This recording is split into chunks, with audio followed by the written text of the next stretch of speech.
Esta análise é baseada no caderno de estudos elaborado pelo professor doutor Marcelo Lessa, idealizador e mentor do projeto Alero Turbo.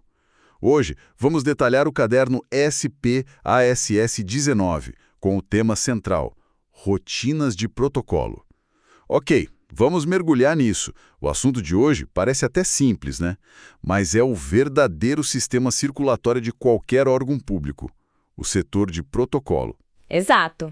A gente imagina carimbos, pilhas de papel, mas a verdade é que, para uma banca como a FGV, cada etapa desse processo é um campo minado de detalhes. E são esses detalhes que podem definir a aprovação. Exatamente. E o nosso objetivo aqui não é só, listar as etapas como se fosse um manual. Não é um passo a passo. Não. É entender a lógica, o porquê de cada regra, por que um documento sigiloso tem um tratamento diferente? Qual é a consequência jurídica real de se confundir uma juntada por anexação com uma por apensação? Certo. É essa compreensão mais profunda que protege a gente das armadilhas que as bancas e a FGV em especial adoram criar. Perfeito. Então, a nossa missão hoje é justamente essa: descompactar esse conteúdo, transformar as regras formais num conhecimento prático, estratégico e com foco total naqueles pontos onde o pessoal mais escorrega. Vamos começar pela porta de entrada de tudo, a chegada do documento. Certo. O primeiro contato. Antes de qualquer registro, de qualquer carimbo ou número, acontece o que a gente chama de triagem. É um filtro. Um filtro inicial. Isso. O servidor verifica duas coisas bem básicas. Primeiro, este documento é para nós mesmo? Parece óbvio, mas erros de endereçamento acontecem. E segundo, o que veio junto? Se o ofício diz, seguem anexos 3 relatórios, o servidor confere se os 3 estão ali. Ok, até aí parece um trabalho de conferência bem direto. Onde a complexidade começa a aparecer? Começa na natureza do documento. Existem os ostensivos, que são os documentos públicos comuns, e os sigilosos ou particulares. E aqui está a primeira grande regra de ouro. Qual? O protocolo não abre envelopes marcados como sigiloso, confidencial ou particular. E por que essa regra é tão rígida? Quer dizer, qual o princípio por trás disso? Não bastaria ter uma testemunha, por exemplo? Essa é a pegadinha clássica da FGV. Eles adoram colocar uma alternativa como abrir na presença de 2 testemunhas. Parece razoável, né? Parece. Mas está absolutamente incorreto. O princípio aqui é a proteção da informação.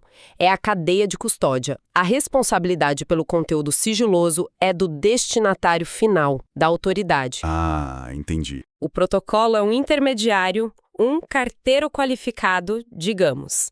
A função dele é registrar os dados de fora do envelope remetente, destinatário, número do lacre, se tiver, e encaminhar intacto. Violar isso pode gerar desde uma sindicância até, implicações legais bem sérias. Entendi. A função do protocolo é garantir o trâmite, não bisbilhotar o conteúdo. Exato. Superado esse filtro, o documento está apto a entrar no sistema. É aí que surge o termo autuação, certo? O que exatamente isso significa? Autuação é um nascimento oficial do processo administrativo. É o momento em que um amontoado de papéis avulsos ganha uma identidade formal, um CPF. Ele vira uma coisa só. Isso. E esse nascimento tem uma certidão, que é composta por 3 elementos essenciais. Primeiro, a capa. A capa é a face do processo, com as informações vitais: órgão, número, nome do interessado e o assunto. Capa funciona como a identidade visual, o resumo imediato. Perfeito. O segundo elemento é a numeração das folhas. E aqui os detalhes, são preciosos. A numeração é sequencial, feita com carimbo ou tinta, sempre no canto superior direito da folha. E? Ao lado de cada número, o servidor que está autuando precisa colocar a sua rubrica. Peraí, uma rubrica em cada folha? Isso parece um nível de detalhe quase paranoico. Por que essa exigência? Não basta só numerar? É o tipo de detalhe que a banca explora para separar os candidatos. A rubrica é um mecanismo de segurança, ela trava o processo. Garante que nenhuma folha vai ser retirada ou trocada de forma fraudulenta no futuro sem que seja perceptível. Ah, faz sentido. Ela autentica a integridade daquela sequência de páginas no momento da autuação. Se uma folha some, a ausência da rubrica ou uma rubrica diferente denuncia regularidade. Faz todo sentido. É uma trava de segurança analógica. E o que acontece se o servidor erra a numeração? Digamos que ele pula do 4 para o 6. O que se faz? Usa corretivo? Jamais. Corretivo em processo é quase um pecado capital. A formalidade administrativa exige transparência até no erro. Ok. O procedimento correto é simples. Passa-se um traço sobre o número errado, anota-se o número correto ao lado e se escreve a palavra digo. Por exemplo, 6, digo 5. Isso mantém o histórico da correção, mostra que não houve má-fé. É simples, mas é uma daquelas regras que a FGV ama testar. E qual é o terceiro pilar da autuação? O termo de abertura. É a primeira folha oficial do processo, logo depois da capa. É um documento formal que diz: nesta data abrimos o processo número tal, com X folhas, referente ao assunto Y. É a certidão de nascimento que oficializa tudo. Ok. Então o processo nasceu. Tem capa, folhas numeradas e rubricadas, termo de abertura. Ele está pronto para começar sua jornada. O próximo passo é a movimentação ou tramitação. Isso. E aqui temos dois conceitos que são bem simples, mas que as bancas adoram inverter para confundir.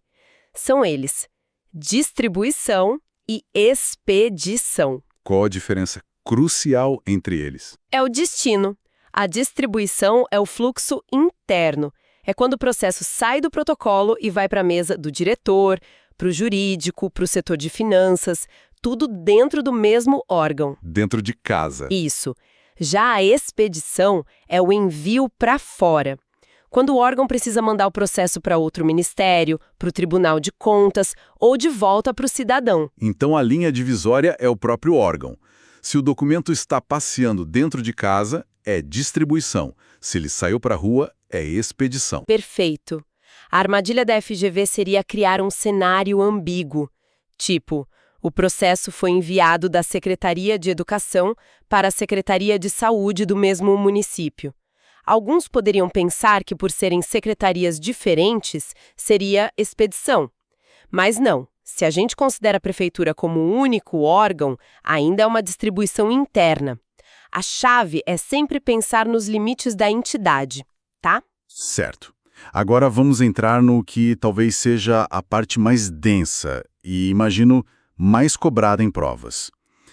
As operações que acontecem com um processo que já existe, como, por exemplo, juntada a documentos ou até mesmo outros processos a ele. Sim, a famosa juntada. Essa é uma questão fundamental. Frequentemente, 2 ou mais processos tratam de assuntos relacionados e precisam ser analisados em conjunto. E há 2 maneiras de uni-los, com efeitos jurídicos completamente diferentes. A primeira é a juntada por anexação. Anexação. O nome soa como algo bem permanente. E é exatamente essa a palavra-chave: definitiva.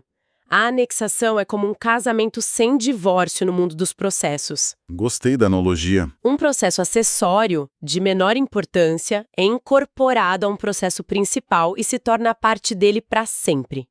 O processo anexado pede sua identidade, a capa dele é descartada e as folhas são renumeradas para dar continuidade à numeração do principal.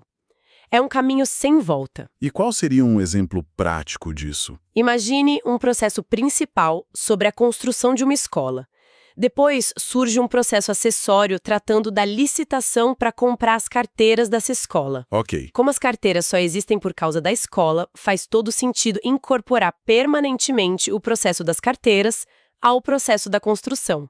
O acessório morre para viver dentro do principal. Entendido. E qual é a alternativa a esse casamento? É ajuntada por apensação, e aqui a palavra-chave é provisória. Ah! Se a anexação é um casamento, a apensação é, digamos, um namoro. Eles são unidos fisicamente com um grampo, um colchete, para tramitarem juntos, permitindo uma análise conjunta. Mas isso é fundamental, eles mantêm suas identidades. Cada um continua com sua própria capa, sua própria numeração. E a qualquer momento eles podem ser separados. Exato. A união é temporária. Uma vez que a necessidade de análise conjunta cessa, eles podem ser desapensados e cada um segue seu caminho. Por exemplo, 2 processos de servidores pedindo o mesmo tipo de gratificação. Eles podem ser apensados para o jurídico dar um parecer único, sabe? Depois separa tudo. Fica muito claro. A diferença entre definitivo e provisório é a alma da questão aqui. E se o cenário for o inverso? Em vez de adicionar, for preciso tirar uma folha. Aí entra a operação de desentranhamento. E a regra é a da transparência absoluta. Você nunca simplesmente arranca uma folha. Isso seria adulteração. Certo. Para remover um documento, é obrigatório inserir uma folha nova no lugar, chamada termo de desentranhamento. E o que esse termo diz? Ele funciona como um aviso de ausência.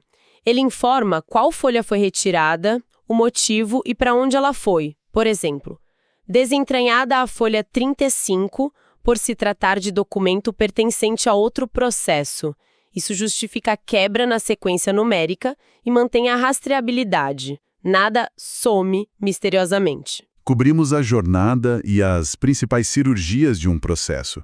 Que tal a gente passar agora por uma revisão rápida, focando naqueles detalhes que são verdadeiros presentes da banca para quem está atento? Ótima ideia. Vamos a alguns pontos-chave. Primeiro, a sigla NUP, Número Único de Protocolo. É um padrão nacional, um número longo que permite identificar um processo em qualquer lugar do país. É bom ter essa sigla em mente. E aquela regra sobre o tamanho dos processos. O limite de 200 folhas por volume. Sim, é uma questão de pura praticidade. Um processo com mais de 200 folhas vira um tijolo, difícil de manusear. Fica inviável. Exato. Então, ao atingir esse limite, o volume é formalmente encerrado com um termo de encerramento. E, para continuar, abre-se o volume 2, que começa com um termo de abertura. O ponto crucial é que a numeração das folhas não zera. Se o volume 1 terminou na folha 200, o volume 2 começa na 201. Uma pergunta clássica. A atividade de protocolo é considerada atividade de meio ou atividade fim? Atividade meio. Sem a menor sombra de dúvida. É uma função de suporte, de apoio. A atividade fim de uma Assembleia Legislativa é legislar e fiscalizar. O protocolo é a ferramenta para que isso aconteça, mas não é a finalidade em si. É um ponto básico, mas que sempre pode aparecer. Outra dúvida comum.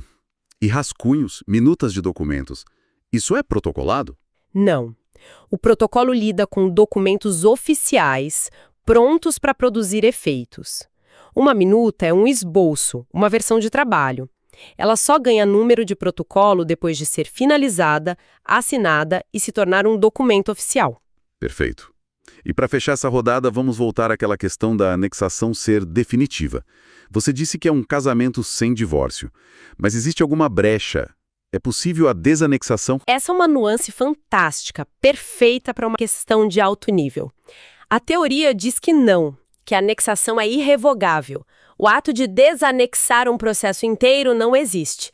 Contudo, na prática, é possível usar o desentranhamento para remover peças que foram anexadas. Ah, entendi a diferença. Ou seja, o casamento entre os processos A e B continua, eles seguem unidos. Mas se for necessário retirar uma parte específica que veio do processo B, isso é feito via desentranhamento. A FGV pode jogar com os verbos. Desanexar estaria errado, mas desentranhar uma peça anexada estaria correto. É sutil, mas decisivo. Vamos colocar isso à prova. Temos aqui uma questão no exato estilo da FGV. Vou ler.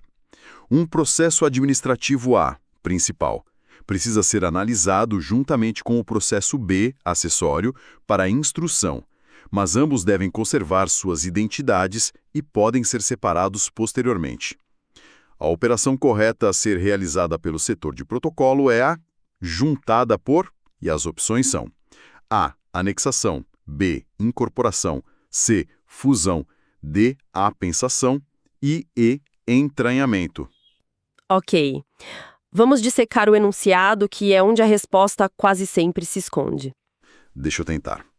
As pistas que saltam aos olhos são conservar suas identidades e podem ser separados posteriormente.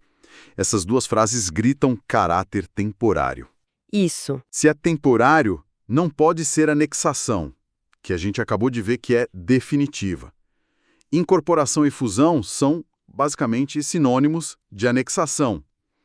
Entranhamento é outra coisa, é inserir uma folha. Sobra a apensação, que é exatamente a união provisória que a gente descreveu como um namoro. Acertei? Perfeitamente. O raciocínio é exatamente esse. A FGV entregou a resposta nas palavras-chave.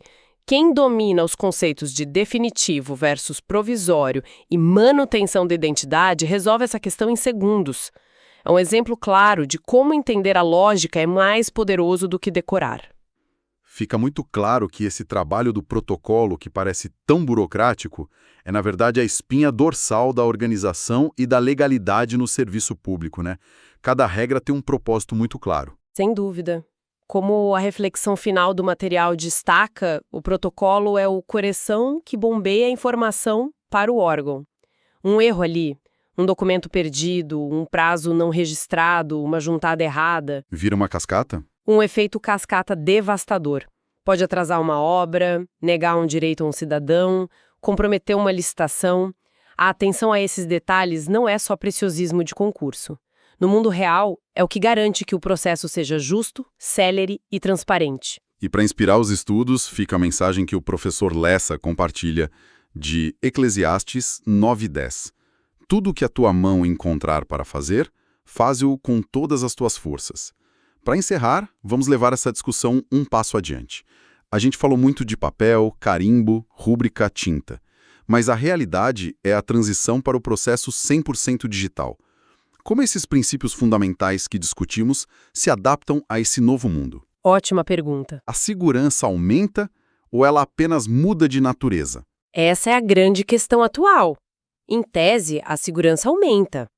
A rúbrica analógica é substituída por uma assinatura digital com carimbo de tempo, que é criptografada e muito mais difícil de fraudar. Certo. O termo de desentranhamento vira um registro no log do sistema, um rastro digital que diz exatamente qual usuário excluiu qual arquivo, em que dia e horário.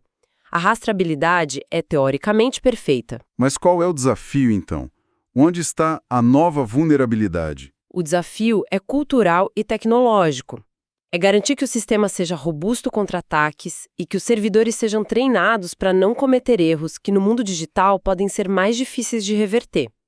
Como você aplica o conceito de digo a um erro de digitação que já foi salvo? Boa pergunta. Como se garante a preservação ao longo prazo desses documentos digitais que não sofrem com mofo, mas podem se tornar ilegíveis com a obsolescência da tecnologia?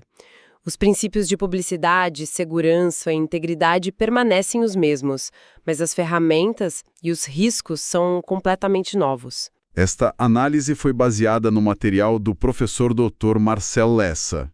Para ter acesso a esse e outros conteúdos estratégicos, inscreva-se nos canais do projeto Alero Turbo.